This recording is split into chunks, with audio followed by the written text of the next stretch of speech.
दोस्तों हमारे चैनल दर्पण ज्ञान सागर में आप सभी का स्वागत है। मित्रों, एक बार भगवान शिव कैलाश पर्वत पर बैठे थे तो माता पार्वती भगवान शिव के पास जाती हैं।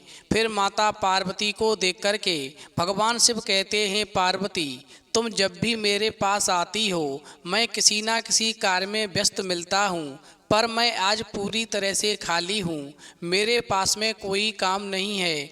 आज तुम अपने मन की कोई भी बात मुझे पूछ सकती हो, मैं तुम्हें पूरा समय देने को तैयार हूँ। फिर तो भगवान शिव की बात को सुनकर के माता पार्वती कहती हैं, प्रभु यदि आज आप मुझे समय देना चाहते हैं तो मेरे 4 प्रश्नों का उत्तर देकर के मेरे मन को संतुष्ट करने की कृपा करें। फिर भगवान शिव कहते हैं, पार्वती ठीक है, तुम अपने 4 प्रश्न बताओ, मैं तुम्हें तुम्हारे 4 प्रश्नों के उत्तर देकर के तुम्हारे मन को संतुष्ट करने का पूरा प्रयास करूंगा। तो माता पार्वती कहती हैं, प्रभु मेरा पहला प्रश्न है, स्त्री का कौन सा रूप यमराज को भी झुका देता है? मेरा दूसरा प्रश्न है, कौन सा पुरुष गृहस्थ रहते हुए भी दिव्य शक्तियां प्राप्त कर लेता है? मेरा तीसरा प्रश्न है, कौन से पुरुष पर हर जन्म में लक्ष्मी की कृपा होती है? मेरा चौथा प्रश्न है, कौन सी स्त्री पति के लिए भाग्यशाली होती है? फिर तो माता पार्वती की बात को सुनकर के भगवान शिव कहते हैं, तुम्हारे 4 ही प्रश्न बहुत ही महत्वपूर्ण हैं। जो भी इन 4 प्रश्नों से प्राप्त ज्ञान को अपने जीवन में उतारता है उसके जीवन के सारे दुख दूर हो जाते हैं। फिर आगे भगवान शिव कहते हैं, पार्वती मैं तुम्हें तुम्हारे 4 प्रश्नों के उत्तर बताने से पहले एक छोटी सी कहानी सुनाना चाहता हूँ। यदि तुम इस छोटी सी कहानी को मन से सुनोगी तो निश्चित ही तुम्हारे 4 प्रश्नों के उत्तर तुम्हें अवश्य मिल जाएंगे और तुम्हारा मन पूरी तरह से संतुष्ट हो जाएगा। तो माता पार्वती कहती हैं, प्रभु मैं आपको वचन देती हूँ, जब तक आप कहानी सुनाएंगे मैं कहानी पूरे मन से सुनूंगी। आप कहानी शुरू कीजिए। तो मित्रों, कहानी शुरू करने से पहले मेरा आप सभी से अनुरोध है, यदि आपने अभी तक हमारा चैनल सब्सक्राइब नहीं किया है तो प्लीज़ आप हमारे चैनल को सब्सक्राइब करके बेल आइकन अवश्य दबा लें, जिससे हमारी हर वीडियो का नोटिफिकेशन सबसे पहले आप तक पहुंच सके और हमारी वीडियो से प्राप्त ज्ञान का आप जीवन में लाभ उठा सकें। तो आइए कहानी शुरू करते हैं। भगवान शिव कहते हैं, पार्वती एक गांव में सत्यम नाम का एक सीधा साधा नौजवान रहता था। उसने आजीवन भगवान विष्णु की भक्ति करने का मन बना लिया। वो दिन रात विष्णु भगवान की पूजा अर्चना करता रहता था। एक दिन उसे एक साधु बाबा मिल गए।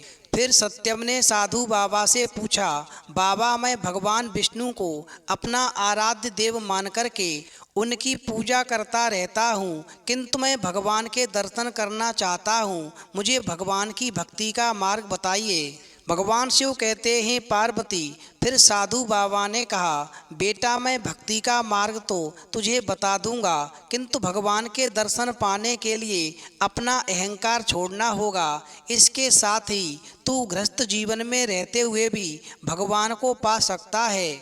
फिर उन साधु बाबा की बात को सुनकर के वो सत्यम कहने लगा, महाराज कुछ भी हो आप मुझे रास्ता दिखाइए। लेकिन सत्यम नहीं माना और उसने कहा, महाराज मैंने जीवन भर विवाह न करने का मन बना लिया है और मैं एकांत में तपस्या करना चाहता हूँ, आप मेरा मार्गदर्शन करें। भगवान शिव कहते हैं, पार्वती फिर उस साधु बाबा ने उस सत्यम नाम के व्यक्ति को तपस्या करने की पूरी विधि बता दी और अगले दिन ही वो सत्यम जंगल में पहुंच गया और एक स्थान पर बैठकर के तपस्या करने लगा। वहीं धीरे धीरे वो तपस्या में लीन हो गया। उसे भूख प्यास लगनी बंद हो गई।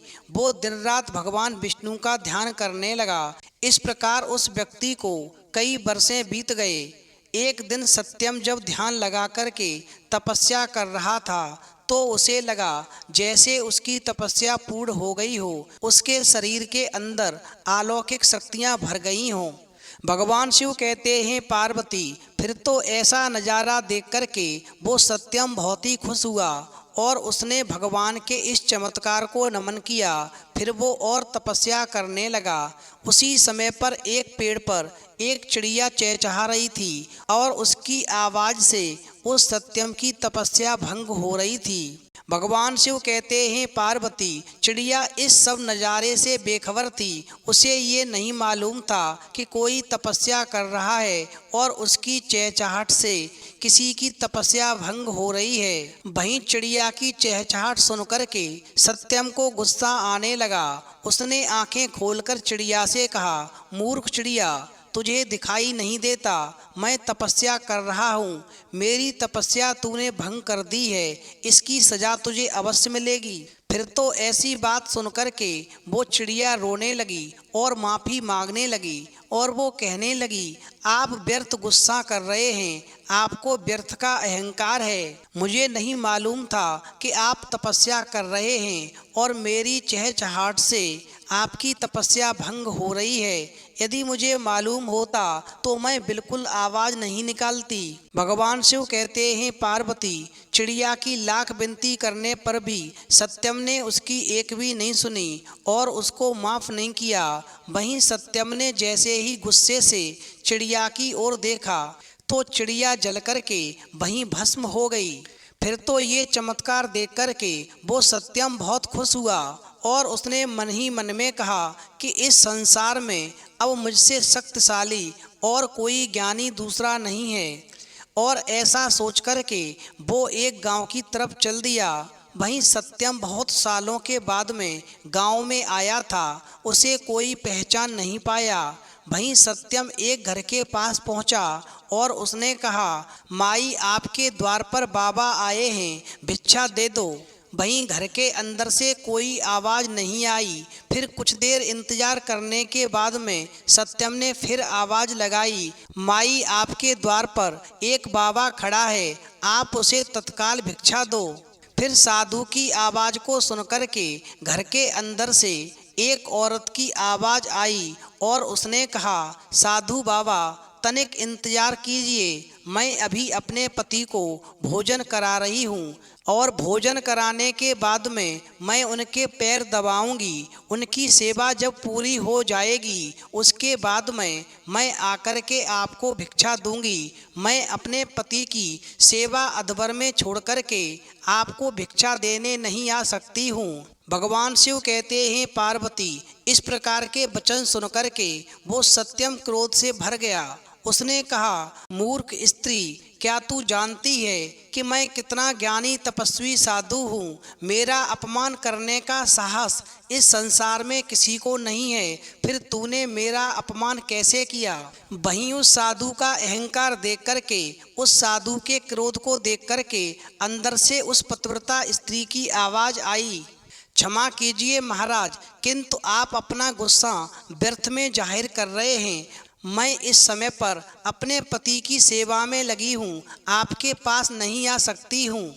भगवान शिव कहते हैं, पार्वती, जब उस स्त्री ने दोबारा से आने से इनकार किया तो उस सत्यम नाम के बाबा को क्रोध आ गया और वो क्रोध में आकर के एकदम से बोला, तू मुझे भिक्षा देने के लिए नहीं आ सकती है। तू सबसे पहले अपने पति की सेवा करेगी, उसके बाद में मुझे भिक्षा देगी। मैं कब तक तेरा इंतजार करूँगा, लेकिन तुझे इसका परिणाम भुगतना पड़ेगा। भगवान शिव कहते हैं, पार्वती, फिर उस सत्यम नाम के साधु की आवाज़ सुनकर के वो स्त्री पुनः कहने लगी, महाराज, मैं कोई पेड़ पर बैठी चिड़िया नहीं हूँ जो आपके क्रोध से भस्म हो जाऊँगी। फिर तो उस पतिव्रता स्त्री की बात को सुनकर के वो सत्यम नाम का साधु आश्चर्य में पड़ गया और उसने कहा कि तुम्हें ये सब कैसे मालूम है कि मेरे क्रोध से एक चिड़िया जलकर भस्म हो गई? तो उस पतिव्रता स्त्री की फिर आवाज़ आई और उसने कहा, महाराज, यदि आप ये जानना चाहते हैं कि मुझे ये सब कुछ कैसे मालूम है तो यहाँ से कुछ दूरी पर एक कसाई की दुकान है, आप वहाँ पर चले जाइए, आपको आपके प्रश्नों के उत्तर मिल जाएंगे।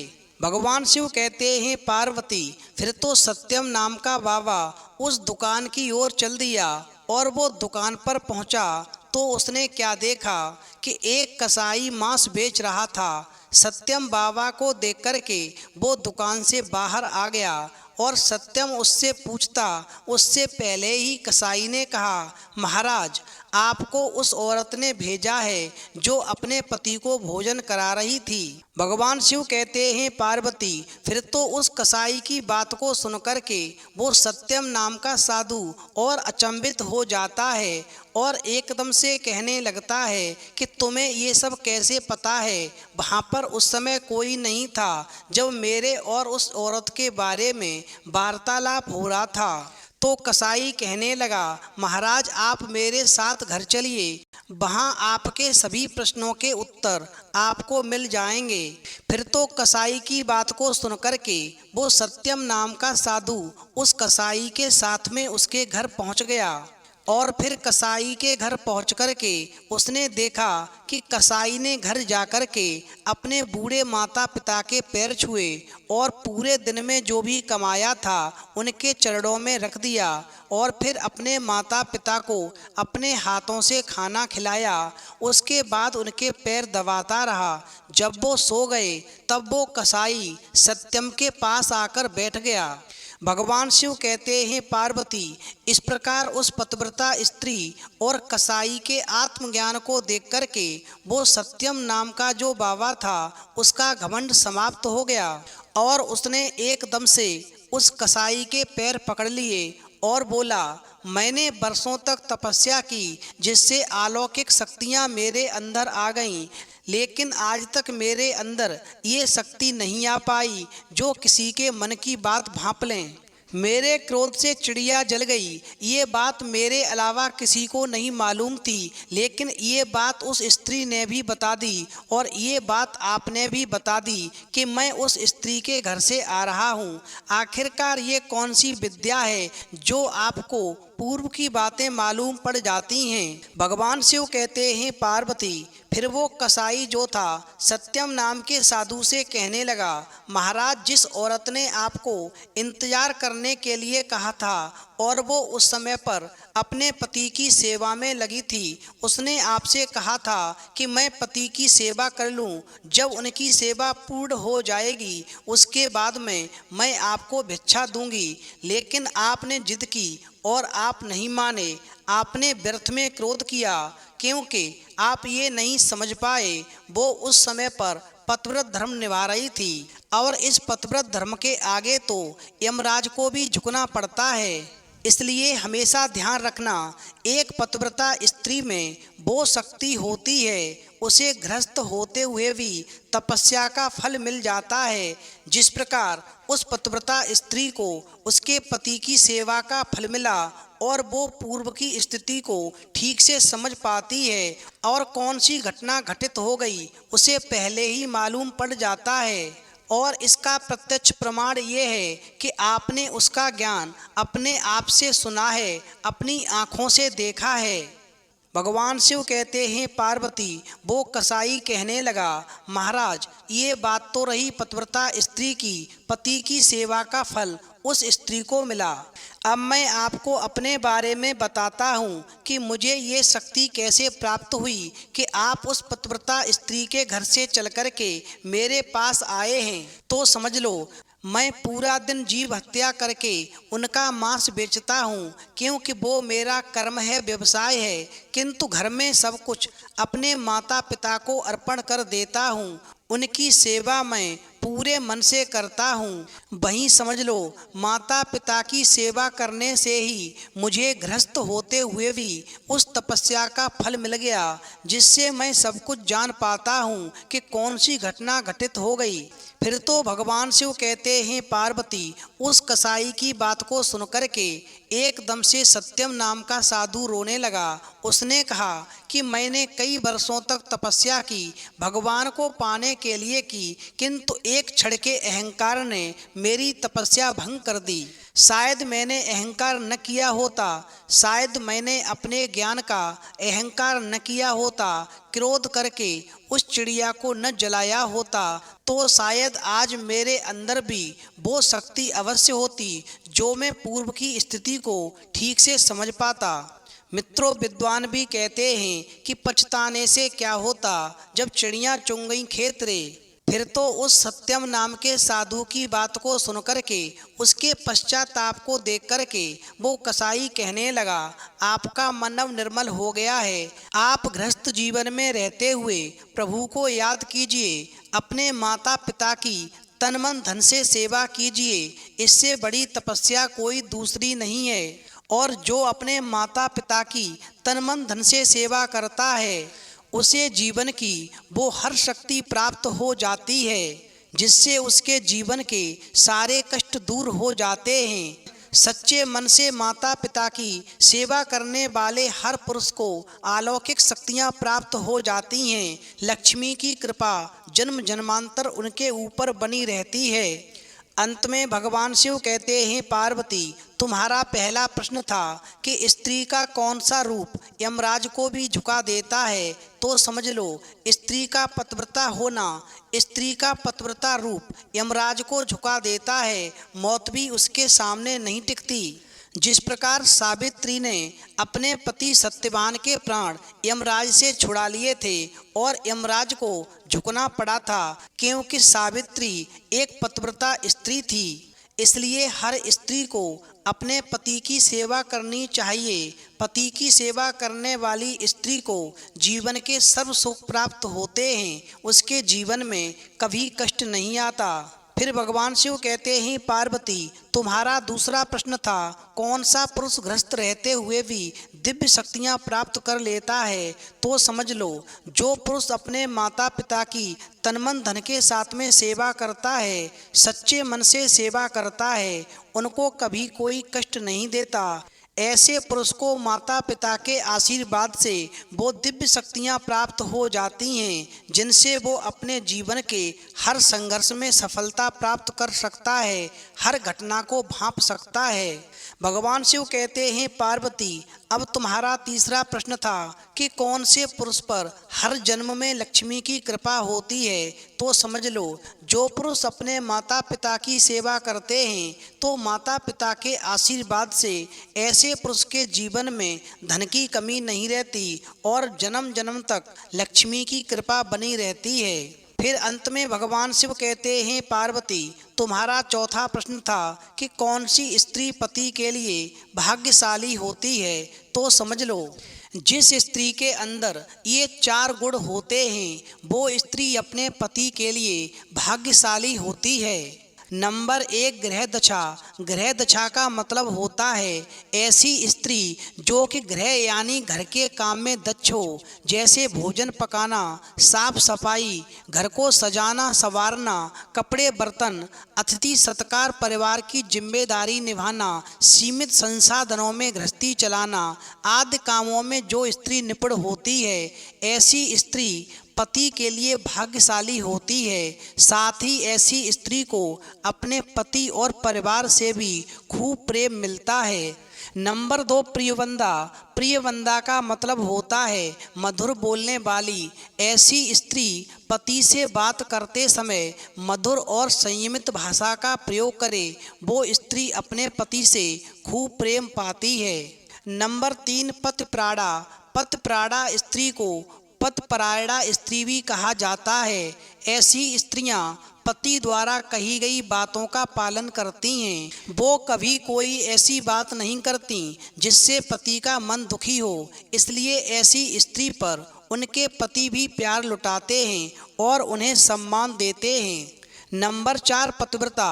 पतिव्रता स्त्री ऐसी स्त्री कहलाती है जो कि अपने पति के अलावा किसी पराये पुरुष के बारे में कभी मन में गलत विचार तक नहीं लाती। विवाह के बाद जो अपने तन मन को केवल पति पर ही समर्पित कर देती है, ऐसे गुणों वाली पत्नी को ही पतिव्रता कहा गया है। और ऐसे पति बहुत भाग्यशाली होते हैं जिनके जीवन में इन 4 गुणों से भरपूर स्त्री आती है।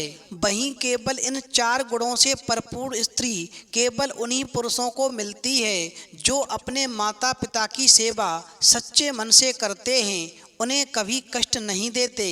फिर अंत में भगवान शिव की बात को सुनकर के माता पार्वती कहती हैं, प्रभु मुझे मेरे चारों प्रश्नों के उत्तर मिल गए, मेरा मन पूरी तरह से संतुष्ट हो गया। तो मित्रों, यदि आपको वीडियो पसंद आई हो तो प्लीज़ आप हमारे चैनल को सब्सक्राइब करें और भगवान शिव और पार्वती के लिए एक लाइक करना न भूलें।